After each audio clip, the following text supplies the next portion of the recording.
VTEC kicked in, yo! Quite like this, more than I thought I would. I mean, what on earth does this do? You're gonna have to drive around with the tailgate open.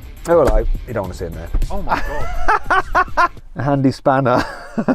The Honda Prelude is back after 25 years. This is the 6th generation car and I've just been delivered it, and you're going to join me as I walk around it, test it out and examine it and drive it for the very first time. You will get my honest initial impressions of this car. It's all right. Let's do a sound check.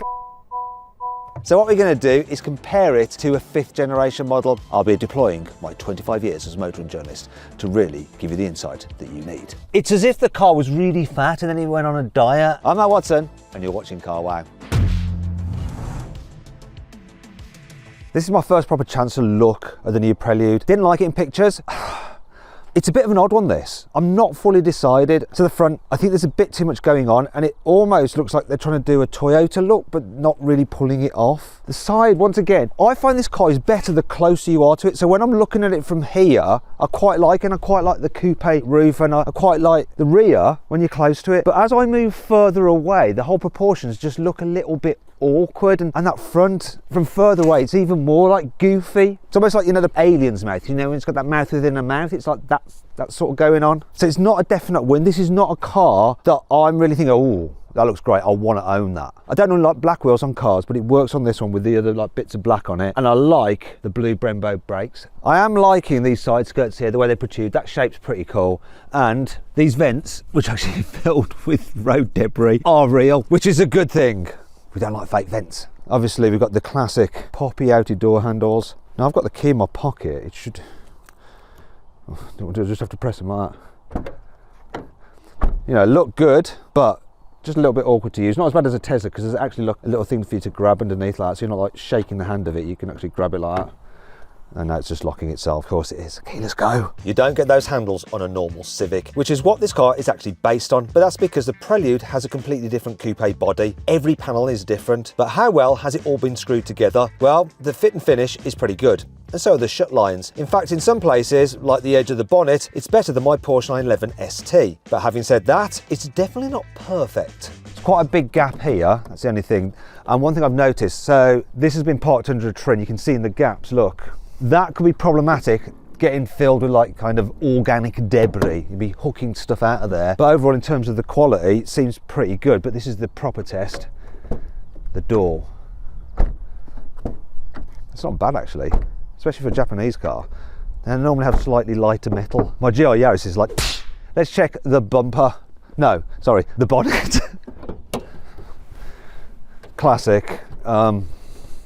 On something like this, because it's got a coupe premium-y look, well it's supposed to have, I'd like gas struts, but other than that, it all feels fine. And let's have a little listen.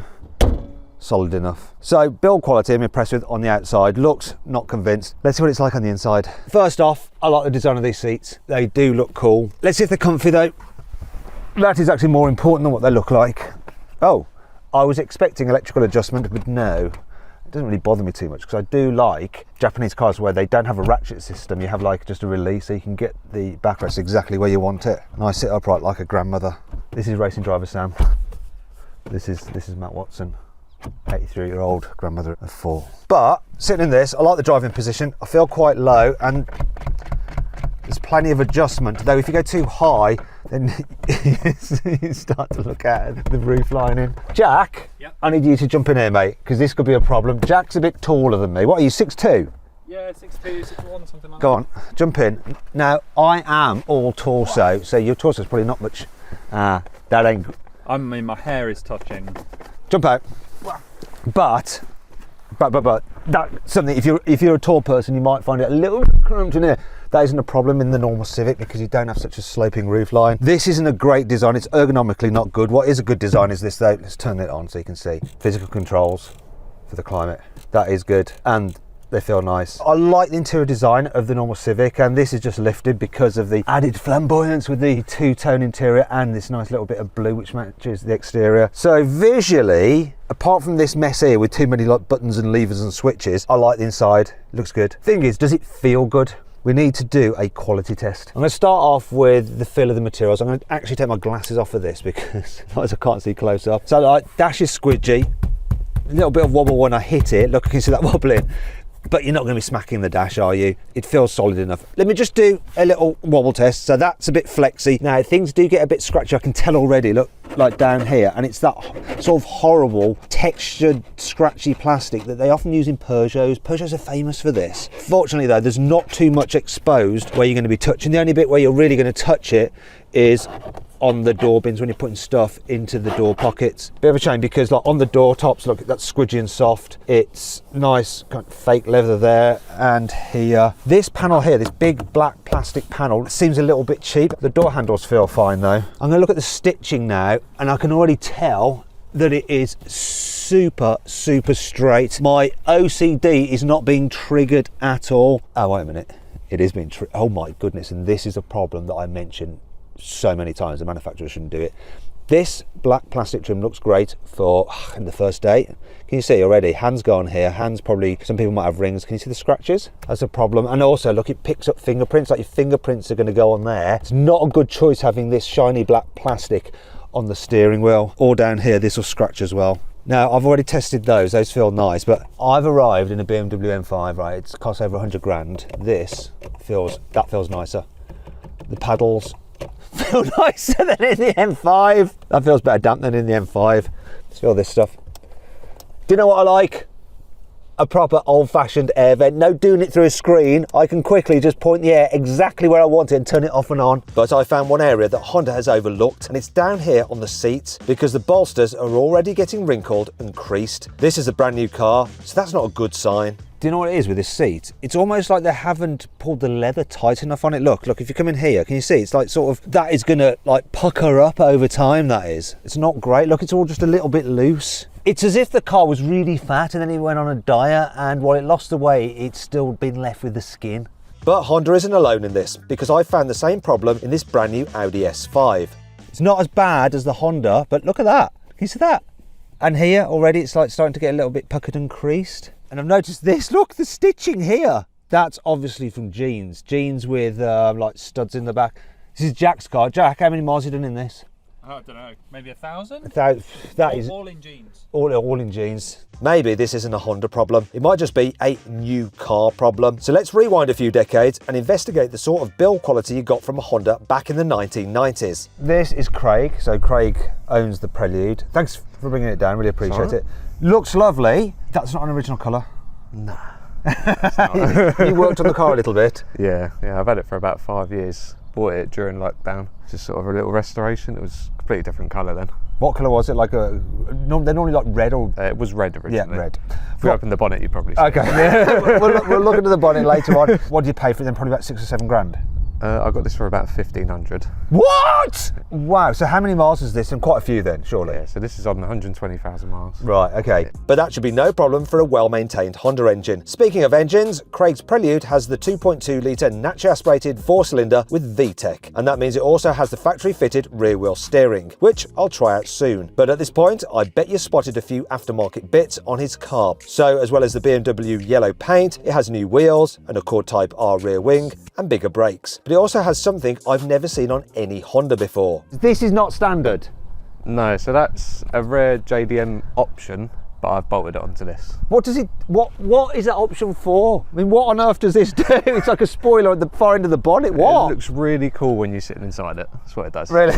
We'll see. Thanks for lending us your car. I'm going to go and critique it in detail now, Craig. So you probably don't want to hang around just in case I start taking the piss out of it. Oh yeah. I won't. I'll just cry when the video comes out. Right, cheers. Looking at the quality of the old car now, Craig's gone. The panel gaps aren't quite as tight as on the new car. Obviously tolerances in pressing of metal has improved over the years. Another thing is this car's obviously been apart for the respray, and you can see that lot on the bumpers. Key thing to test though is this. This will sound like an old Japanese car, I guarantee you. That feels better than I thought it would. Yeah, do you know why? Look, it's dropping slightly, so it drops slightly. See, it's going up. Door's been off, hasn't it? Needs just realigning. Sorry, Craig. One thing I do prefer about your car, old school handle. Doesn't pop out, nothing to go wrong, yet still sleek. What's wrong with that? I think people change stuff for change's sake. The biggest change though, you can see the difference in the size of both cars. Actually, I think they're the same length. I'm just going to check, but I think they're about the same. The old car is slightly longer, 4.545 millimeters. That one's 4.525, so 20 mil in it. 2 centimetres, bang on the same pretty much. But as you can see, it just looks so much sleeker, doesn't it? So much sleeker because it's lower. That car is quite tall, even though it's got a coupe shape, it's supposed to be sporty, it's quite a tall car. Now there's a couple of reasons for it. If you notice, the bonnet on the new car is much higher. Part of the reason for that is pedestrian protection. There has to be a certain amount of distance between the skin of the car and the hard point underneath the engine. So old cars, we always talk about how much better you can see out of them, and that's because you get so much more glass because the belt line is lower. When you sit in them, like the window goes to about there, whereas in modern cars the belt line is so much higher. As you can see, it's usually about up there. Now you might think that's not good for safety, and in some ways it's not, but it does mean that if someone hits at the side, you're so much more protected in a modern car, and that's what it's all about. But yeah, visually speaking, the old car just looks sleeker and more special and more like a coupe, whereas this is, in comparison now, just a little bit bloated. It's really from this angle where you notice the biggest difference in the width. I can tell from here that the new car is probably about that much, about over 10 centimetres wide, and that really matters when you're driving on the road. You just have less room to manoeuvre. Let me just check the actual stats on it. Okay, so old car, 1,750 millimetres wide. The new one, this is excluding wind mirrors, is 1,880 millimetres. So that's like 13 centimetres. However, obviously it's going to feel smaller inside the old car, right? Right, let's have a look in here. Whoa! It feels lower, and lower equals sportier. It doesn't really feel any smaller. It feels actually more spacious just because of the increased glass. Fabulous driving position. That's one thing that has not changed over the years. It's always been great in Hondas. I love Hondas. One of the things about them is obviously the design of right-hand drive cars because of the Japanese market, and so you always have the perfect driving position rather than some wonky offset stuff that you get with like the European built models. Layout, simple, functional, not particularly stylish, but not bad either. There's no screens, it's all like analog buttons and so on and so forth. And we even have a cassette deck, look. Takes me back to the 90s. Lovely. What we got here? This is of its time. Someone's done some tape-to-tape copying. Anyway, enough of that nonsense, you don't care. Oh, hello. You don't want to see in there. That's a secret. I bet that rattles when he's driving. Quality wise, even back in the day, we got squidgy, we got, it's not exactly hard brittle plastics, bit squidgy there as well. Let's see the center console. That really wobbles. Look at that, so they have improved it, and these will feel cheaper. Yeah, they do. Yeah, look at that. Can you see the steering column moving as well? So quality has improved, though steering wheel feels blooming lovely. Look at that. It's even got cruise control, this one, look. It's cruise control, like, looks a bit awkward the way that's put on there. The seats, look, we haven't got puckering on the bolsters, and this is an old car. It's actually worn really, really well. And because they're fabric and not leather, they actually hold you tighter. That's why sporty cars have Alcantara. It's fabric, isn't it? It just grips your clothes better. This, for a car that, I mean, costing 1,500 quid, it's going to be worth about like 8 grand now, like with all the work he's done on it. There's one thing that's a little bit odd I've noticed in this car. The switch for the heated seats, it's there in the door bin. And one quality issue I've spotted is this bit of door trim there is sort of falling off. I'm sure Craig can sort that out. I'm just going to let that rest there for a bit. Right, we're going to take this for a drive in a bit, but first I want to test the performance of the new Prelude. It's supposed to be a sporty car. Does it go like a sporty car should? Seeing as this Prelude is basically a Civic underneath, it's going to have the same power system. So 2 litre petrol engine mated to an electric motor, so it's a hybrid. You can tell it's a hybrid. Look, we've got the high voltage cables there in orange. In the Civic, puts out 180 horsepower. They haven't changed it for this. So 180 horsepower, driving the front wheels. It'll have a CVT gearbox. In the Civic, it can like mimic a normal gearbox, so we'll have a little try of that. So you get like these step changes to make it feel a little bit more kind of normal or sporty. It's going to be interesting to see how quick it is though, whether it feels quick. Can we do a bet? Yeah, we can do a bet. What bet do you want? I know I bet £1 yeah. that it's 9 seconds. Okay, so I reckon it's probably going to do about an 8.5. I think that'll be quicker. I think the old car's going to be quicker. Let's talk about the engine in that. First off, feel the weight of this, Jack. Like, feel the weight. Ready? You ready? Oh my god. Made of lead. That is heavier, isn't it? You can see the original colour of the car there. Obviously this is older, so it doesn't look quite as nice, apart from the fact you do get to see the top of the engine and the rocker covers. In terms of power, I think it's going to be about 180, maybe 190 horsepower. I'll just double check it. I can't remember from back in the day. The manual has 200 horsepower, the auto has 185. This car is going to be lighter, isn't it, as well, so it should go quicker. So the new car is 1,480 kilos. And important words there, VTEC. So the way the engine works in the new car is that it provides power for the electric motor, and the electric motor actually drives the wheels most of the time, unless you're really flooring it, and then you get some drive direct from the engine as well. It's all a bit confusing. This is simple. You've got a 5-speed gearbox driving the front wheel, so the engine just to the gearbox, no messing around, no hybrid technology, all simple, stupid. With VTEC variable valve timing, gives you more torque, good for emissions, and then you get this step up higher up in the rev range. So I'm looking forward until the VTEC kicks in, yo. So I reckon this is probably going to do an 8-second, because it's manual. Yeah, I'd say 8, 8. okay. Right, we'll find out. Let's go do it. Let's launch them. Sorry, Craig. This may be the last time your car runs. Before I launch it though, let's have a listen to the sound of this. No soft limiters.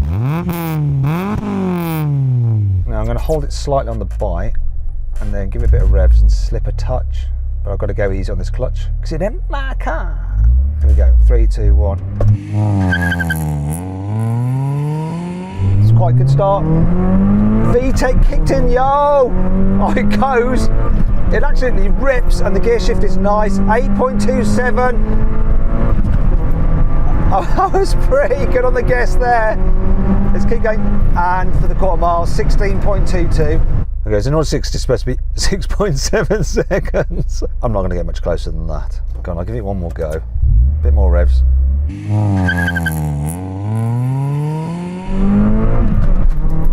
That was a faster gear change. 7.96.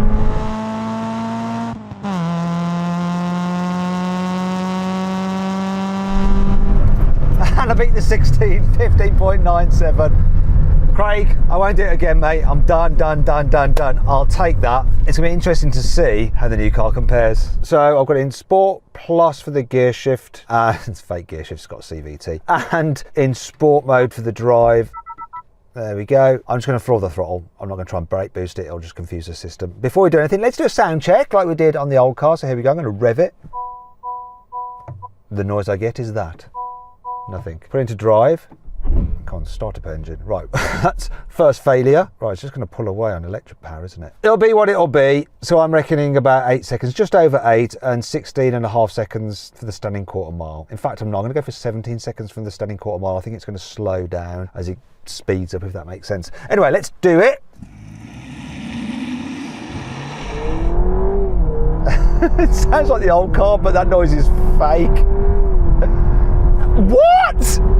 It's quicker to 60, 7.72 and 16.10 on the quarter mile. So slightly slower on the quarter mile, but quicker on the 0 to 60. Jack was wrong, I was wrong, but at least I was closer. And let's see what the claim time is on this. The claim time is 8.2, so this is quicker than claimed. The old one was slower than claimed. A victory to modernity. That was a surprise, but will my next test also throw a curveball, as I want to measure how long it takes these cars to stop from 60 miles an hour. This should stop quicker, even though it's heavier. It's going to have better brakes and bigger tyres. So average modern car is about 35 metres to stop from 60. I reckon this will do a bit better. I think it's going to do a 33 metres. Let's bring it in now. 3, 2, 1, brake.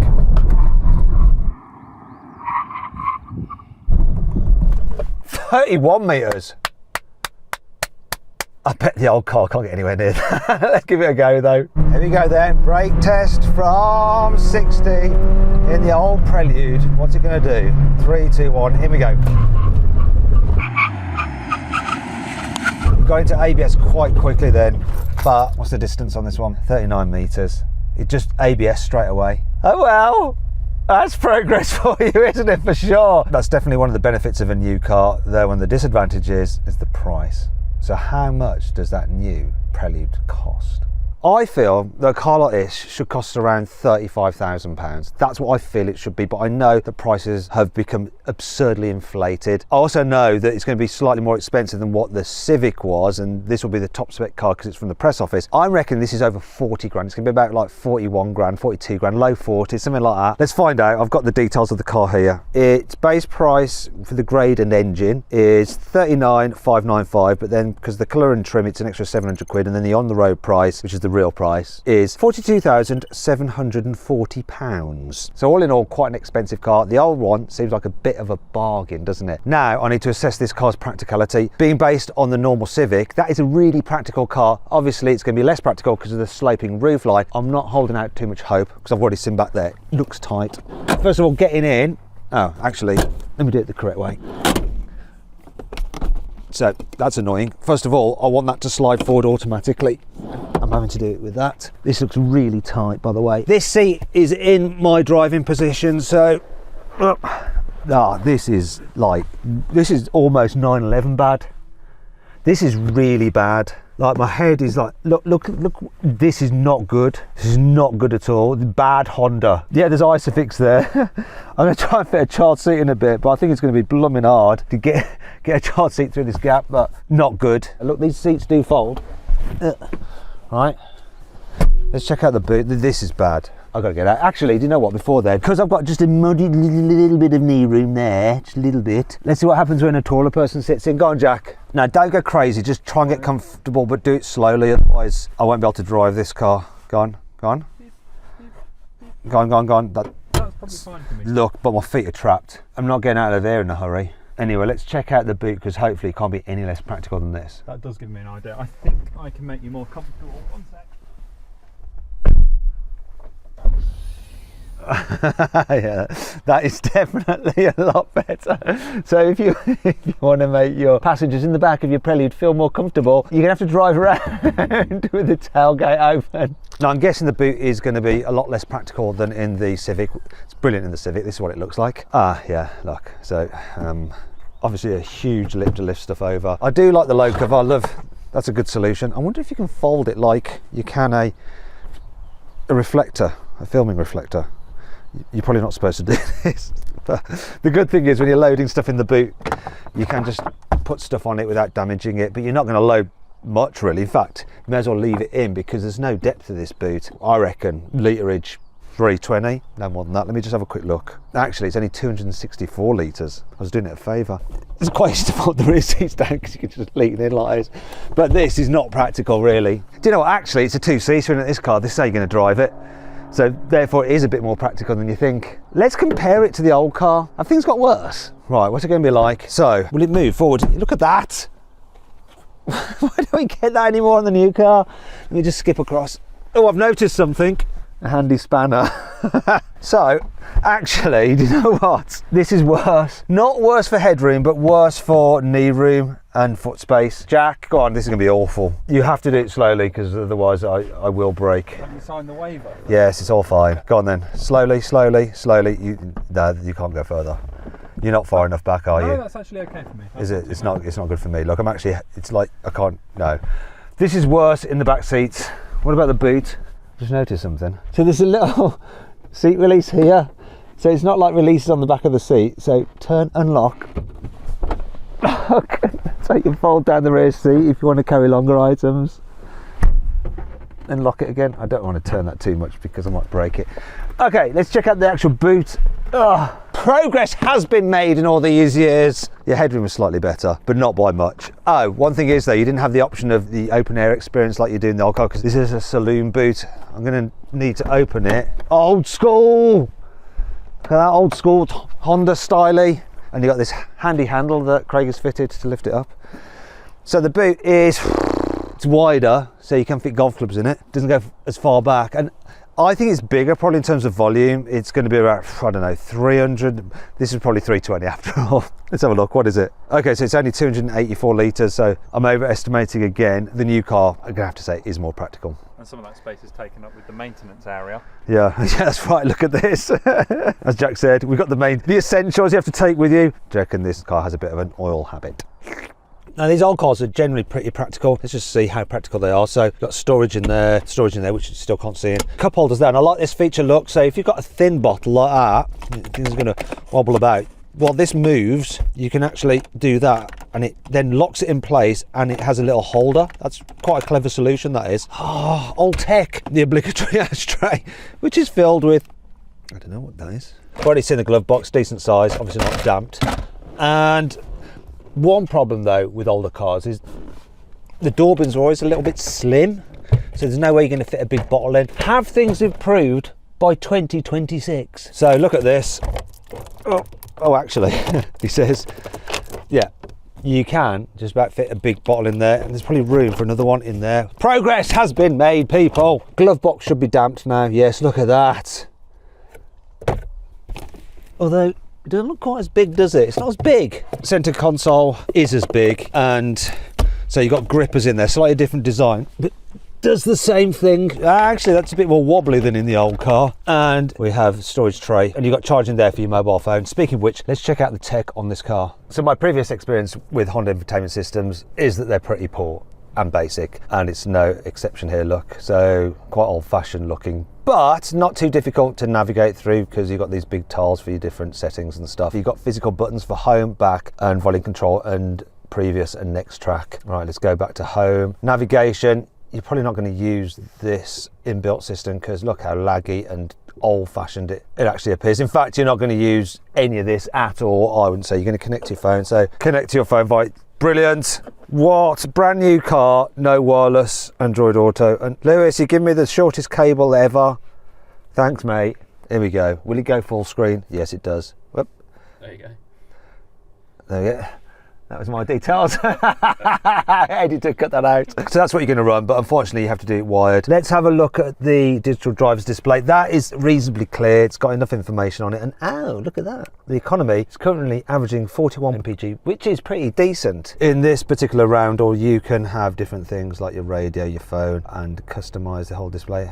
Power meter content. So actually it is configurable. Tachometer content. Ultimately, that's what I'd rather have. Anyway, I need to take this car for a proper drive, see what it's like on the road. It's going to be interesting to compare the handling of these two cars. So the normal Honda Civic just drives really well. Good balance of comfort and handling. Hondas always tend to handle well. This feels all right. It's funny, I'm changing gears. That's pointless because it's just a CVT, but it sort of gives you that effect.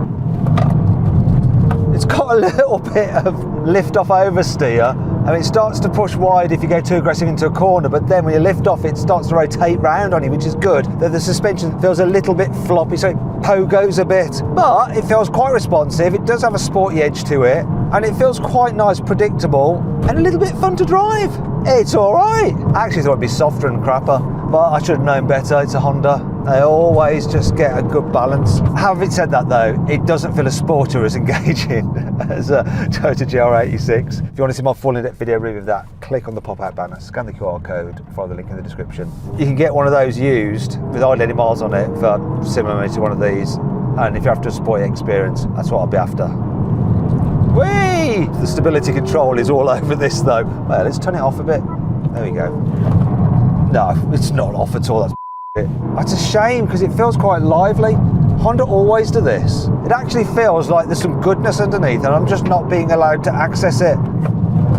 Look, it does, it wants to play, doing my head in. You seem to have sorted a car out and then the electronics just ruining it. Look at my lips, you're ruining it. Either way, quite like this, more than I thought I would.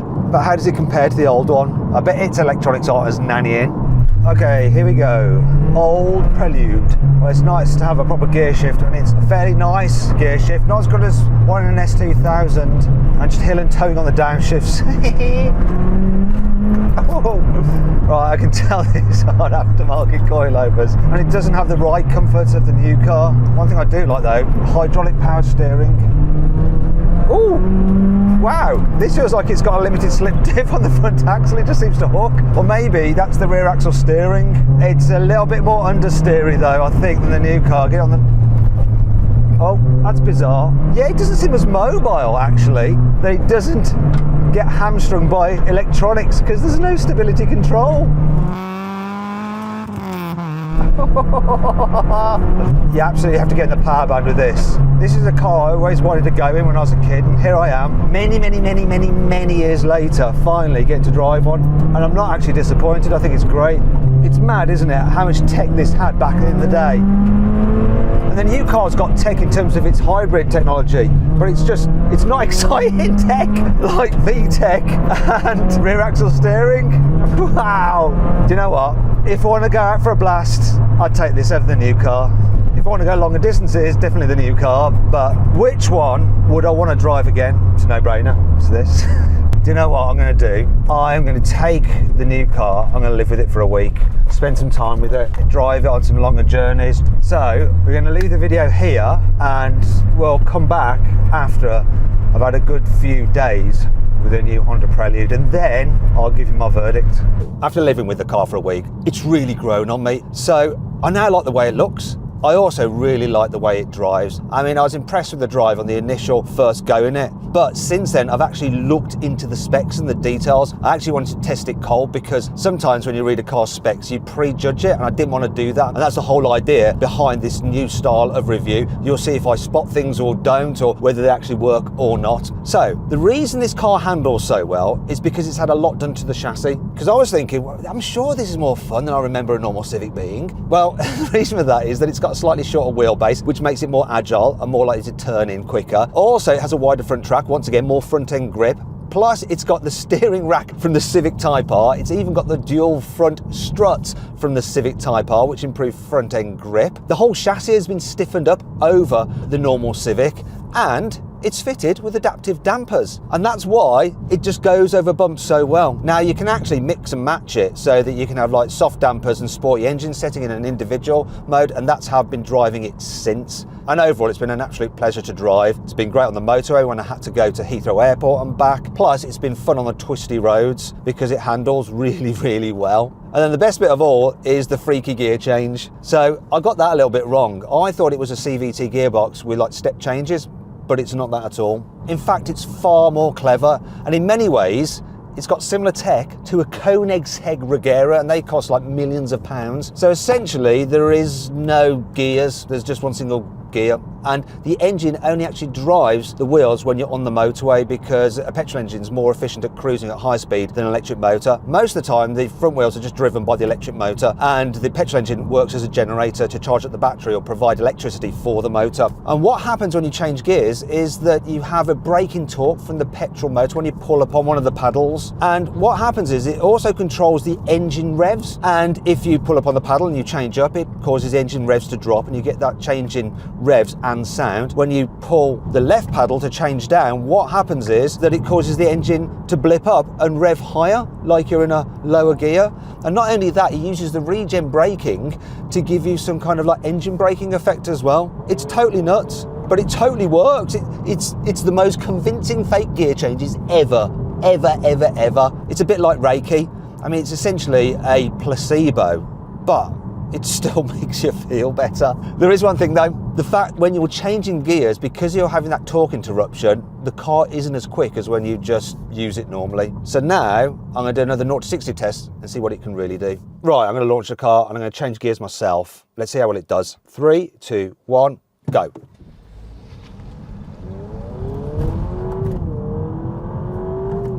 Come on. 7.55 seconds to 60 miles an hour. Certainly quicker than Honda says it'll do. Now let's try it again, but this time with no gear changes. Or will it be faster? Okay, so I'm going to turn off the gear changes. 3, 2, 1, go. It's changing gears.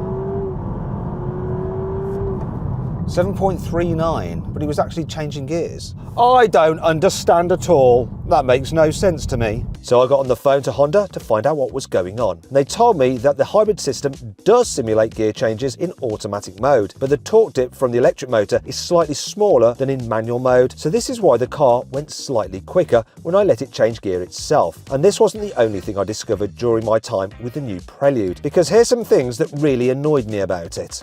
Despite spending a lot of time with this car, still haven't got used to this silly gear selector. You see, in most automatic cars, pulling towards you is drive. My brain is programmed to that. So the amount of times I've got in here and gone, oh, I'm going to pull towards me for drive, and I've actually selected reverse. Why do it like this? I mean, this is just ridiculous. Unlike with some other coupes, there are no ISOFIX anchor points here on the front passenger seat, like none at all, which means you have to put the baby seat in the back for sure. And right, it's a bit of a faff. Right, so you pull this out to reveal the anchor points. So they seem quite easy to get to, but trying to get the child seat in through this gap,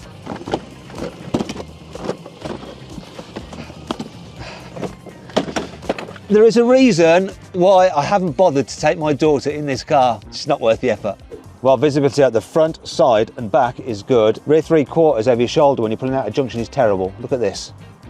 Look, look, look. So you end up having to like peer around the seat to like have a little look. That has really annoyed me and made pulling out of my house very, very hard indeed. There is no rear screen wiper, which means that when it rained, I had to do this. Not ideal. I have subsequently found out that this car does have wireless phone connectivity, though only for Apple phones, not for Android phones. And what's particularly annoying is the location of the wireless charging, because if you've got Android, you've got to charge with your wire and you can't stick it in there, which is where you want to stick it. So you have to put it in one of the cup holders, don't you? Then you have like wires like across your coffee cup. Ah! Why are we second-rate citizens, us poor Android users?